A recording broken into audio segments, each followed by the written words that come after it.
Hare Krishna, everyone. Welcome to the Principles of Temple Administration course. Today we're going to be covering factual approach to decision making, and we hope that we're going to be able to assist you in making your decisions more effective. In the pages of the Srimad Bhagavatam is an amazing pastime where Arjuna is confronted and has to make a serious decision.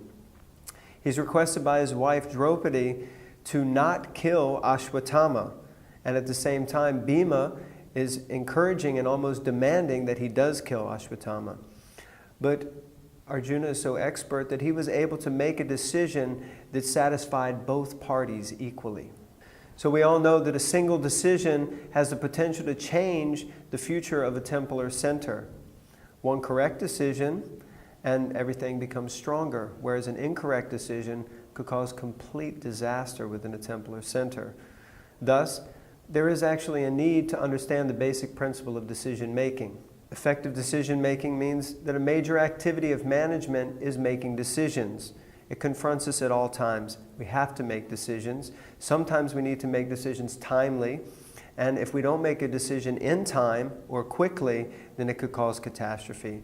Other times, decisions need to be made in such a way that we take more time and gather more facts and make sure that we're really clear before we make the decision. Brief overview of this course. When do decisions need to be made? Decision-making strategies and processes. Fact gathering. Identifying and assessing the alternatives. Decide. And helpful hints. Decision-making behavior and approaches. A consensus decision-making. When to use which decision-making method, data, records, the basis of a factual approach, and the benefits. The objectives of this course is that by the end of the unit, we hope that you'll be able to choose an appropriate decision-making strategy. We want you to be able to utilize the decision-making process and understand decision-making behaviors. You'll be able to gather data and facts and identify and access alternatives and then decide. And also you'll be able to understand the importance of data collection. When do decisions need to be made? Well, we have to make decisions when we're determining the strategy or approach to a specific project. We have to resolve issues. We might need to develop and create an estimate of how things are going to work out. If we're making purchases, we have to make a decision. Interviewing or selecting team members or volunteers or members of the community. If we have to choose external suppliers, managing meetings, there's so many ways in which we have to make decisions, but we have to choose the appropriate strategy.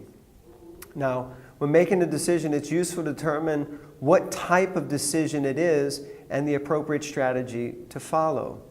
We've included a little diagram or matrix here that shows urgent decisions and high importance decisions versus low importance decisions and no urgency to make a decision.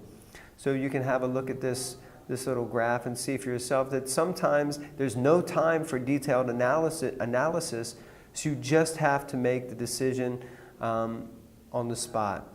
Another time, quick decisions can be made with minimal analysis. Another time, we have to conduct detailed analysis. And the last matrix is that we have to defer or delegate the decision completely to someone else. So there's a variety of strategies that we can use in making decisions. So there are 4 simple steps, basically, to making a decision. First, we have to gather the facts. Second, we have to identify a number of alternatives. 3, we have to assess the alternatives. And then 4, and finally, we decide. First process. Gathering the facts. So there's a few guidelines with gathering the facts. First, you need to write down a statement of what needs to be decided.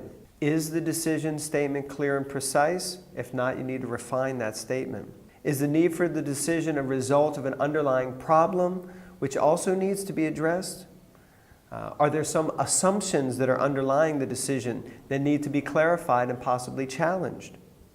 And is the decision part of a bigger decision that needs to be made, or can this decision be decomposed into several smaller decisions? Now we need to identify possible alternatives. Again, a few guidelines that if we identify as many alternatives as possible, that'll be best. And we can use a brainstorming if appropriate. When trying to identify these different alternatives, whatever possible alternative exists, then we should put it into the brainstorming procedure. That way, nothing goes without an attempt or looking at. And who knows, sometimes a decision might be completely out of the box and might be the real way to solve the issue. Don't filter out any of these alternatives. And when you have generated lots of ideas, then you start to consider each one and see which one is really a viable alternative. And eventually you shortlist the possible alternatives. Next, you need to assess the alternatives. So for each of the shortlisted alternatives, what you need to do is write down the pros and cons of each alternative. Identify the risks that are associated with each alternative. Then you need to look at the impact that the alternative can have on other areas of the organization. And it's really important that you consider the big picture. Finally, review the alternatives and determine if there is clearly a preferable choice. And then, after you've assessed all the alternatives, you make a decision. So you just select the best alternative from those available. If the best alternative is not obvious, then maybe you need to draw up a table of different options, list the attributes, and start to assess them, according to points. So you can create a point system. There's also a little diagram that we've included in the PowerPoint that you can look at as an example. So there's some helpful hints that we've included, the do's and don'ts.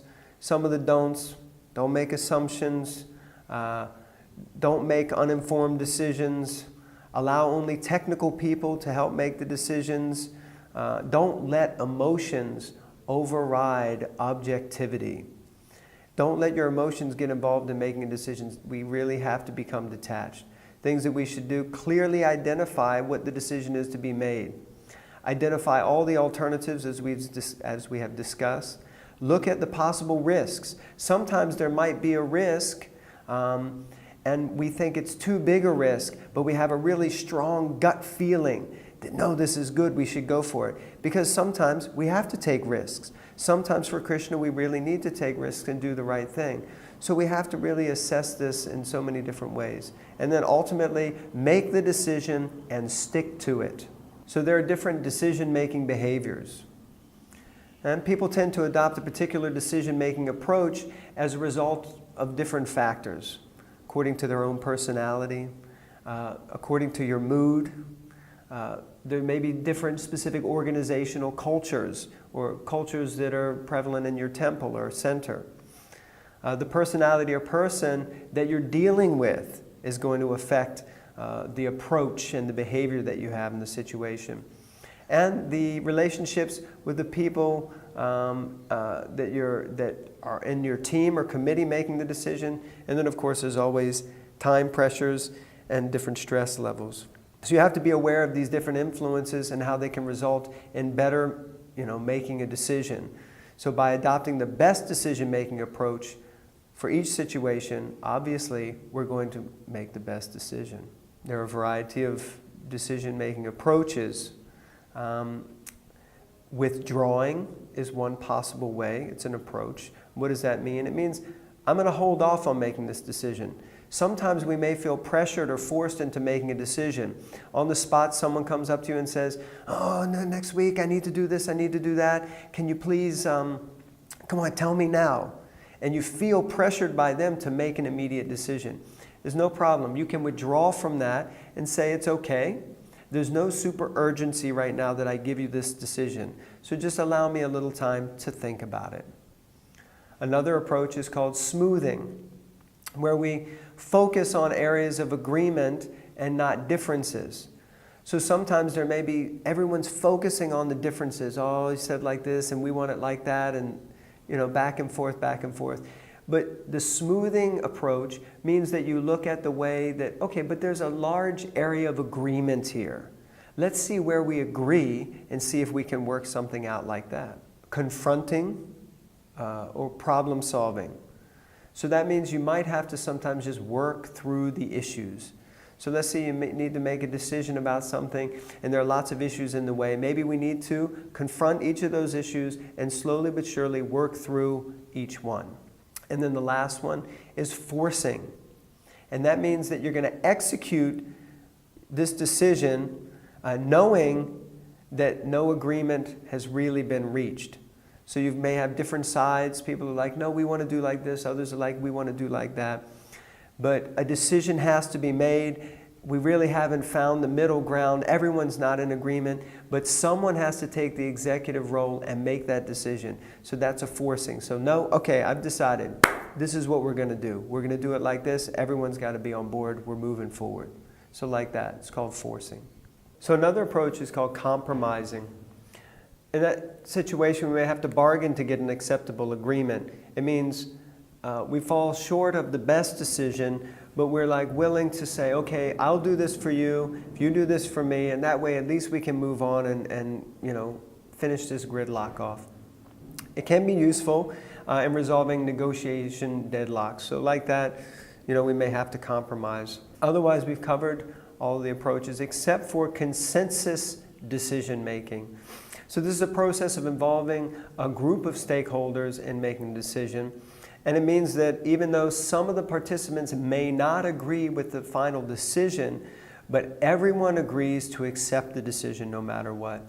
So this often happens in temple councils or in different groups that you may have 5, 6, 7, 8, 10 people who are around trying to resolve a specific issue. We need to make a decision. Maybe 6 or 7 agree for it to be one way, and only 3 agree for it to be the other way.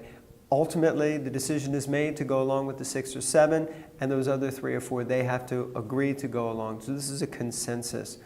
Consensus decision making, generally it takes more time. It can be more mode of goodness.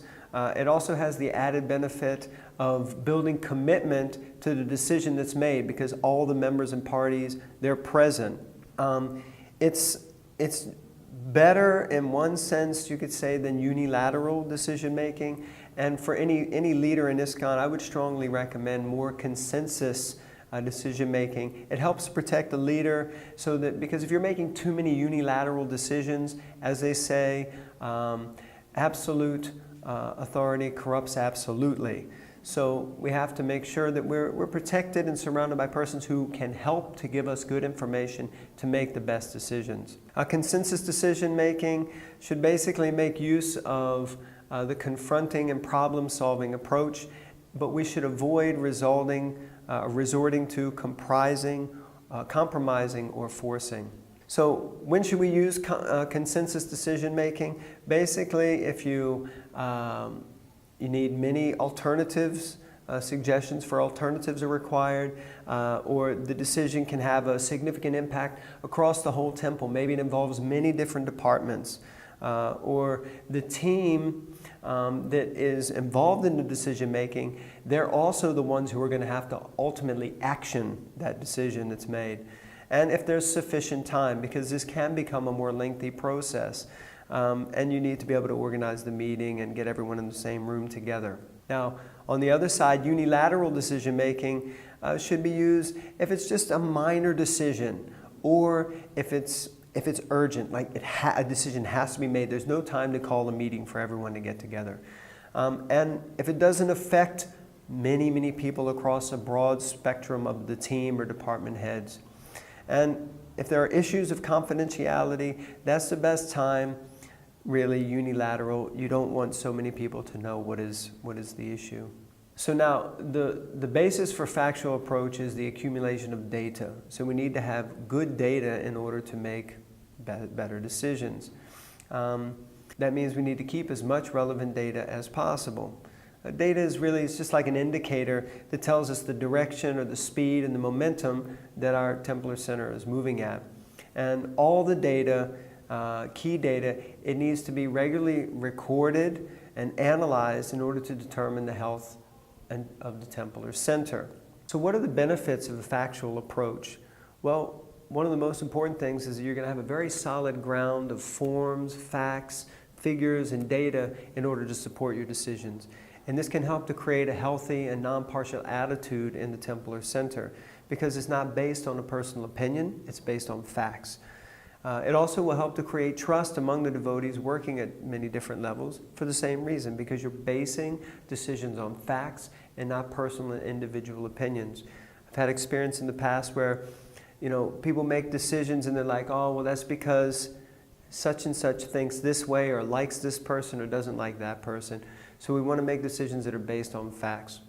It also is going to help to increase the efficiency in decision making, and decisions can be made much easier and much more quickly, again based on facts, but sometimes based on precedents of decisions that have been made previously according to these facts. So the factual approach, it gives us an increased ability to review, challenge, change opinions and decisions. So in summary, as mentioned before, we all know that a single decision can make a huge difference to a temple or center. A correct decision, the center becomes stronger. An incorrect decision, and it can cause complete closure even of a temple or center, and we have seen that in the past. Thus, there's a need to understand the basic principles of decision making. So there's many aspects that could be covered in decision making. There's a whole wealth of information out there about different ways to make decisions. Many of that is outside of the scope of this conversation and this course. So we encourage you to please look into those, dive more deeply into this, make yourself more educated. But at the moment, we just hope that this course has been of some assistance to you in making decisions and giving you some good food for thought. We thank you very much for your time. Hare Krishna.